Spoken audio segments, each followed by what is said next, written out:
Welcome back in, guys. We're really excited to be with you today.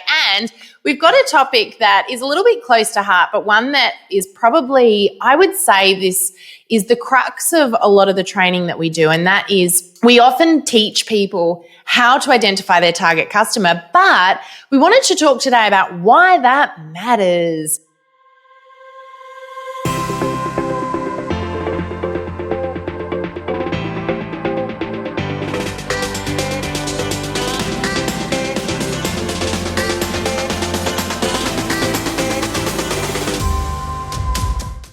I had a bit of an argument with someone recently. I don't think I told you about this. I was chatting with another trainer in the direct selling space, and she said to me, identifying your avatar, which is one of the words we use for ideal customer, identifying your avatar is just another way of procrastinating. And she said, I think it's a big waste of time. And then in her very next question, she said, what is the best thing for me to be posting on Facebook right now? And I went, okay, let's just stop and pause for a moment here and let me go through all the reasons why identifying your ideal customer is so important for your business. So we're going to share with you 4 key things you need to know about identifying your ideal customer and how this is one of the most important activities you can do in your business, particularly if you're feeling a bit stuck or you're not getting the results you want right now. So and we might even mention 1 or 2 painful stories along the way. Oh, we may. There have been many. So should we jump on in, Greg, and get into it? Let's dive on in. Awesome. So, guys, the first thing that we want to talk about is probably the most important when it comes to why you do your business. Because the thing is that when you are not working with your ideal customer, business can become really painful. And I don't care how big or small your business is, I am speaking from experience when I say that when you're working with people that are not your ideal customer, it saps the joy out of what you do in so many ways. Yeah. Greg's been in the business with me now for, 2 years we've been working together. But I actually started Oxano, which originally was called Sam Lee's Consulting back in my maiden days. Sam Lee's Consulting, where I was consulting to businesses. That's how I first started out. And that was probably nearly 7 years ago now. And Sam's an amazing salesperson at heart, absolutely incredible. And so she was trained to get a yes out of anybody. And so that's exactly what she went out and did. Yeah, These clients were like, if they were willing to pay me, I was going to take their money because you don't say no when someone says yes. And what's really interesting is because of the sales training I have and because I'm quite a competitive person, if someone was a little bit difficult to get a yes out of, it was like I was like a dog with a bone. I was like, I've just got to find a way because for me, it was just a natural thing. It was like getting that win was just so powerful. The problem was I would throw myself on the line to get the sale. I would do everything it took. I would overpromise and then I would overdeliver and I would be totally wearing myself to the bone in order to please these people that were super hard to get in the first place. I ended up consulting to run social media for restaurants, which for me were relatively easy. But then I ended up with financial advisors, accountants, HR consultants. I even at one point had a tech company. I feel like there's so much more. There's so many more. I was doing social media for so many different businesses and I had to get good at all of them and I ended up being good at none of them. And what I was just saying to Greg as I was talking through this process and remembering where I was at when he first entered the business, we were consulting to all of these people, which meant that I was trying to do a good job for all of them. And what happened was the people that brought me the most joy, that were really easy to do the work for, I spent the least amount of time on because it was the squeaky wheels that were drawing all my attention. I was trying to please and keep happy people, the people that I was not designed to keep happy. I was never made to please those people. And here I was busting myself trying to have them sing my praises when in actual fact, I should have been piling all my time into those people that loved what I did, that I was doing a really good job for. You know, that's a really powerful story, but it sort of calls out something in my mind because there's probably some people here today that go, you know what, I could handle having any customer. Give me truckloads of work. That would be, you know, they'd love to be overwhelmed with work that isn't paid very well. They'd be like, bring in, I want to sell to anybody. You know, there'd be people listening today that would actually just be happy to sell to anybody. There's a catch with that as well, though, and it actually doesn't work. And so if you're trying to sell to everybody, you are selling to nobody, and that's why you're feeling like, just give me anybody. Yeah. But if you're able to provide value and really focus on what you can give to a subset of people, then that actually allows you to find and serve those people. Mm-hmm. It's a really powerful process. So like I was just thinking as you were telling that story, like that sounds really bad to some of us, but it also sounds kind of cool to other people. But ultimately it doesn't work. And that's the thing. Like you can flog yourself to the bone, but it doesn't work. The other thing that's really powerful about identifying this ideal customer is that once you work out who they are, it's amazing how much joy you have when you work with those people. Do you know, imagine your perfect customer. And I know most of you guys listening have got at least one person right now that loves to buy from you. It might be a friend of a friend. It might be someone that was at your first ever party or your event. It might be someone in your team right now if you're in network marketing. But you've got one or two people out there that you can think of right now that you look forward to them ringing you or picking the phone up and speaking to them or catching up with them. Or you know that when a new product comes out, they're the first person that you call because they are just chomping at the bit waiting for you to ring them and tell them about a new product. And even if you don't have that person yet, you've got a longing on your heart to work with somebody like that. Like, wouldn't it be nice to just have one person that it was just easy with? Yeah. Like you'd have that longing on your heart. So these are those people that value what you do. They're the people that don't question the price. You know, they don't question your motives because they just get you. They're connected to you. You're connected to them. You are, and here is the next bit here, you are serving a purpose with them. So for us, it might be that person who was really overwhelmed and really struggling with social media for their direct selling business. And there's somebody who we're helping to overcome that problem. And they really value that we're doing that for them. They love what we're doing. They love jumping in and listening to our podcasts and our videos because they feel like we're speaking their language. It might be you right now, but we also know that we're serving a purpose with them. And it brings us so much joy every time we get a little message saying, I've just had an aha moment. Thank you so much. And it's, you know, now I just feel a little bit less stressed, or I'm really excited to try that one thing. Do you know what stands in the way of that for me, Sam? Like, I know that naturally that makes a lot of sense. We talk about that a lot, but what actually stands in the way of me doing that kind of stuff? You know, like it doesn't feel like work to me. That's the first thing. And so I have this thing that was fun. And so subconsciously, my little mammal brain in the back of my head says, fun is not work. Yeah, and so you must not. Not okay. No, not okay. You must work. You must. I must be a good man. Which means work. you think you have to do all the things you hate doing because that's how you translate work. Because that's going to get ahead, and that's some mammal brain thinking going on right there. It's a waste of time. Do you know, it was really funny because we've got some incredible coaches and mentors that we work with, and it's a really important part of our journeying because we know we need people to keep us accountable. And we sat down probably about 3 months ago now and we rejigged what we were doing in the business. We had a look at, what is our big game plan? Where are we going? What do we want to do? What do we want to achieve in the next 12 months, 5 years, 10 years? Where do we want to go? And as part of that process, they sat down and said, you guys have to stop doing about 90% of what you're doing. And I sat there and went, ooh, that sounds really scary. And I thought, great, they're going to take away all the stuff I love doing. And I said, so what should I be focusing on right now? And they said, you should be focusing on doing webinars, doing podcasts and recording live videos and sharing knowledge with people. And I was like, and creating stuff to give away. I get to do the things I love doing the most. That is not what she said.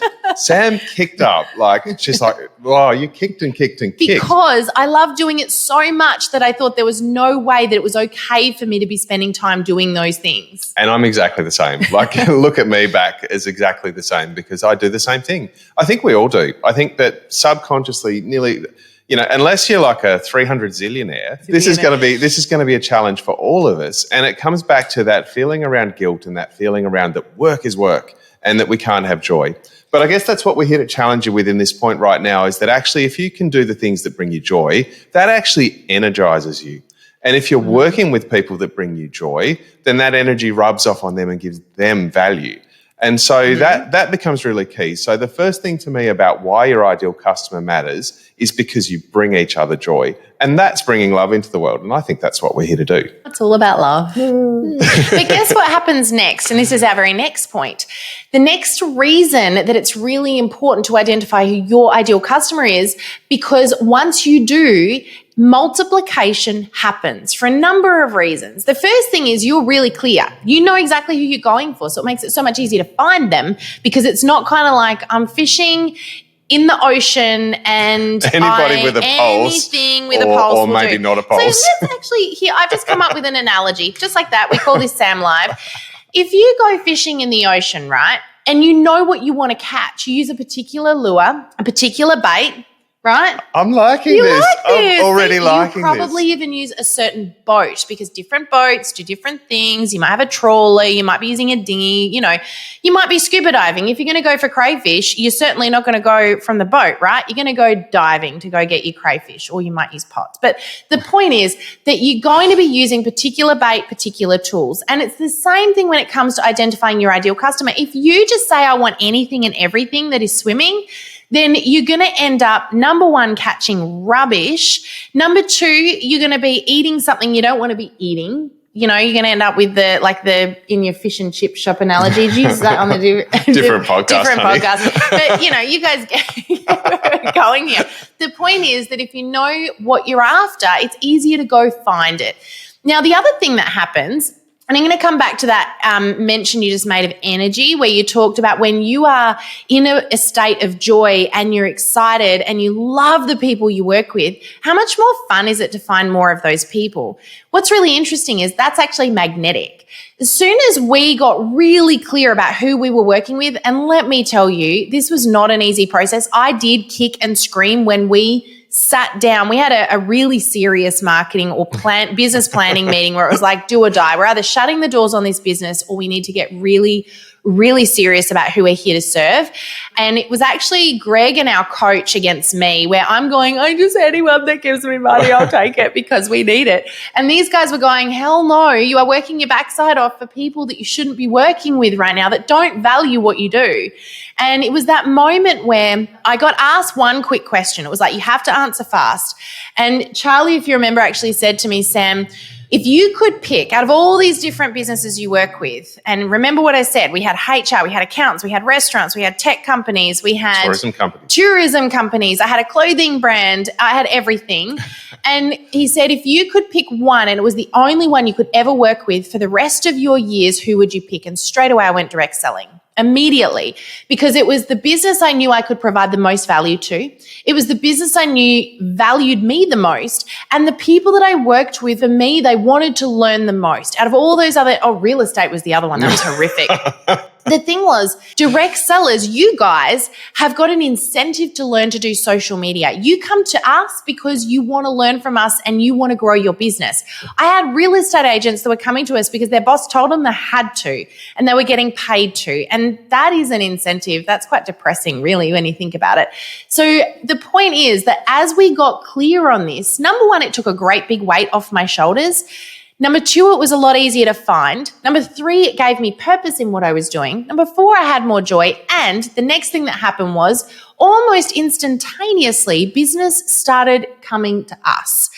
People were finding us because we started saying no to a lot of people. We started turning people down and we were naturally attracting the people that were similar to the other fish that we had.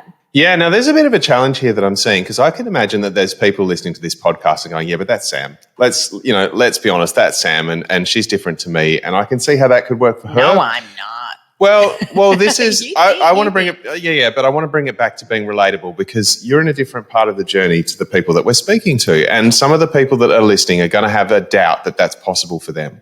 And so I want to bring it back and say that if you're working with people that bring you joy, that gives you energy, but they get something in return. It's not just you receiving and going, oh, this is so much easier. It's like sitting on the deck drinking a cocktail. It's like, actually, no, it's not just that you're receiving, you're actually also giving. And so you've got that reciprocity going back and forth between you, that value that you're giving. And it also, so that energy then allows you to take that and go, you know what, I'm going to find a way to serve more people like that because I've got this value that this person likes. And instead of trying to make like 100 different things to please 100 different people, you say, I've made this amazing thing instead of this crappy thing. I've made this amazing bundle of energy, this amazing offer that I have, or there's this amazing thing here. And lots of people go, actually, that is amazing. That is exactly the thing that I'm after. And so narrowing it down like that actually works for everybody. I've never spoken to a person that has no purpose in life. I have had amazing conversations with people, really powerful conversations, and they go, no, I'm just little me. I'm just this or that. But actually, when you get into it, there might be one or two people that they're here on this earth to really touch. And when they understand how they've done it and how they can do more of it, it actually brings tears to people's eyes, because behind the joy and behind the purpose, there's this real meaning. And you start diving into that space and it's really special. Yeah, you're getting very deep now. I know. But we're talking about why. I do. I like it. But I do want to also just point out one more thing here just before we move on to the next one, which we're going to have to straighten up our paper because we're going to go so totally off track here. But what I will say is that once people start working with you and they realize that you are the solution to their problem and you are the person for them, what happens? They start to spread word of mouth. And word of mouth is the most powerful marketing tool in existence. More than Facebook, more than Instagram, would you believe? More than all of those things is word of mouth, because it's third-party validation. So when you start serving that group of people that you were built and put on this earth to serve, that bring you joy, that you bring joy to, then they're going to spread the word to more people and you will naturally begin attracting more of them. But what comes first is usually pretty scary because you have to make a decision to reject some people. And that can really go against the grain. It can also, when you get used to it, become quite empowering, but it does take time. And let me tell you, it was one of the hardest things I ever had to do was say no to people. Well, especially when you've got a leader, for example, that's saying, you've got to get a sale, you've got to meet your targets, you've got to sell one a month, or you've got to do this or that. And you're like, okay, so I've got to go and sell something to somebody. And you're coming from a place of desperation. Yep. It's quite an interesting turnaround. All right, so you guys ready for the next one? I know what it is because I've just checked my notes. we must keep notes when we do podcasts because otherwise we end up talking about very random things, especially when we're together. So the next one is that when you know exactly who you're working with, you end up being quite naturally more productive because you stop working on things you shouldn't be working on. You stop trying to please people that you shouldn't be trying to please and doing random things you shouldn't be doing. So productivity is really important because you can look at the lowest hanging fruit. I love that phrase because for me, it's all about where am I going to get the most benefit, whether that be the most revenue or the most opportunity or the best outcome right now. And if you know who it is that you're here to serve and what you can do to provide that person value, it becomes much easier to know what to do next. And so you end up doing less. We actually found that when we got really specific about who we were working with, suddenly our workload reduced. Now, we were able to fill that workload up with more things that were more productive, but we were doing less. I wasn't doing as much scrambling to please people. We were doing more powerful things to please those that really valued it. I love it. All right. Nothing else to add on that one. No. I love the next one. I can't wait. You ready for the next one? The next one's probably the most important point here because really we're here to talk to you, of course, about Facebook and Instagram, your social media. So when you identify your ideal customer, suddenly you know exactly what you should be posting. It becomes so much clearer because you know what they want to see. Yeah. Now, imagine if you had a picture of your ideal customer. Let's pretend here it's Sam, and maybe you're listening and maybe you don't have a picture, but you've probably seen a picture of Sam anyway. If you have a picture of your ideal customer and you've had a good conversation with them and you know quite a lot about, you've had many conversations with them, you know a lot about them, and you know that is exactly your ideal customer. If you're just on this earth just to serve Sam, in this example here, then you start to think, okay, this thing that I'm working on, this post that I'm going to make, this content that I'm putting out there, whatever I'm doing, is she going to like it or not? Because if you can think about a question in that sense and you can actually look, in your mind, you can look at a person, you can name a person, you can know stuff about them, then you've got a chance. Now, I don't always get that right. No. Sam's my wife. You often won't get it right. I can make mistakes in knowing exactly what I should do for her.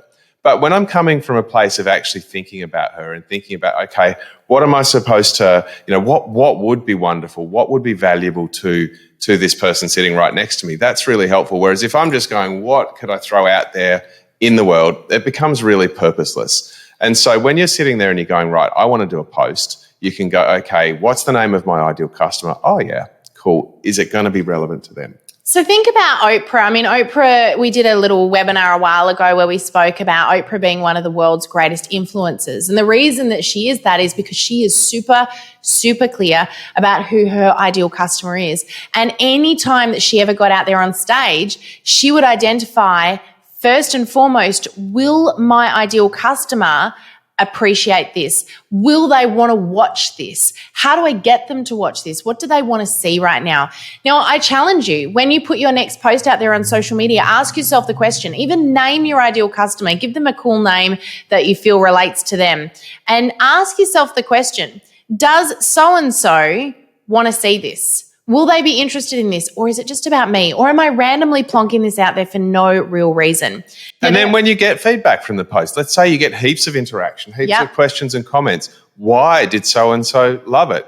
What about that post was so beautiful? Or alternatively, if it got nowhere, then take another look at it and go, I wonder why so-and-so didn't connect with that after all. And then we've got 2 questions. We're going to give you these questions now because these are really powerful when it comes to your social media. And then we're going to wrap it up because we know we've told you why this is important, but not how to do this process. So we will get to that. But one of the things that I really encourage you to do is once you do identify your ideal customer and you get to posting your social media, there are 2 key questions that will help you create any of your content that you put out there. And they're this. Number 1, what keeps your ideal customer up at night? Which means what problems in life do they want to solve? What frustrates them and upsets them? What challenges them? What worries them? How can you help them? Yeah. So the question there is, what can you do? What can you be putting out there on social media that either connects with that particular problem, maybe help solve it? Doesn't have to be a solution, but it could just literally be connecting with that issue. Or the other question that you want to ask about them is what gets them up in the morning? And that means what do they value? What gets them up out of bed excites, and facing motivates, interests, engages, something that they just want to look at and be part of and go, that's fun, that's interesting, that's something I'd like to put my time into. Do they value family? Do they value travel? Do they value good food? What matters to them in life? And interestingly, some of those things will seemingly not have a lot to do with what you do in business. But when you understand what makes them tick, it's going to make it a lot easier for them to connect with you and do business with you long term. And you'll bring each other so much more joy. It's interesting because what you do in business is one piece of the puzzle. And so having a view of the whole rest of the puzzle is really powerful. Then you know where your piece slots in. Yeah. So guys, you're probably wondering now, all right, how do I go through this process? What do I need to do next? That's a great question. We do have a little bit of a cheat sheet that we might put up in the show notes. I didn't pre-discuss this with you, but we might put it in the show notes. So if you want to download this little worksheet that you can do, it is something you can do in your own time, just prompts you through these questions to identify this ideal customer for yourself. However, it's one of our 8 methods, I think. We've got a whole bunch of methods on how to do it. And so if you wanted to go further in that, that's one of the pinnacle parts of our social media mastery course. Yeah. And so, if you do a webinar with us and you want to go further, that's all hidden in there. But to tie it back, you're looking at me in that I was like, where are you going? could go anywhere right now. Well, I'm actually taken back. We did some training on this with our Accelerator group a little while ago, and I loved the moments that we had with it. We had some people that were experiencing tears of joy to work out what their purpose is. And so it's something that there's many ways that you can do training on. There's books out there. There's things that you can do. Whatever you do, there's our worksheet. Whatever you do, it's really powerful to learn in this space. But I do love the modules that we have in the course. So what we would like to do is provide you with some value right now, because if you are our ideal customer, then you're going to want to download that worksheet and you may very well want to do some more with us. So we'd love to invite you to join us in one of our free webinars. We do webinars usually every 1 to 2 weeks. They're completely free. And we walk you through not only things like who your ideal customer is, but also what you should be doing on social media right now. So make sure that you register for our upcoming webinar. We'll pop the link to that in the chat as well. And our most important thing here is we want to practice what we preach. We want to help build a relationship with you so you can get to know us. We can provide you with some value. And in helping you, you may very well want to go on a journey with us. And we'd love to invite you on a journey with us. And we'd love to take you and your business to new levels. So jump on in, download that worksheet. We'd love to provide that value to you right now as a little gift from us. But if you'd love to know more, join us in our next upcoming webinar, and we'd love to give you more information on all of this to help you grow your direct selling business on social media. But that's it from us right now. What a beautiful sunny afternoon. Thanks for joining us. And You bye see for the now. sun is streaming into my face right now. It makes you look like an angel. Yeah, I'm glowing. Look at that. How sweet. Well, thanks so much, guys, for joining us. It's been great to chat with you all again today. And I hope that this has given you a few little aha moments and maybe even permission to do a little bit more of what you love and stop striving, start thriving. How's that? I love just it. came up with that. All right, guys, great to chat with you. God bless. And we'll see you on the podcast again next week. But bye for now.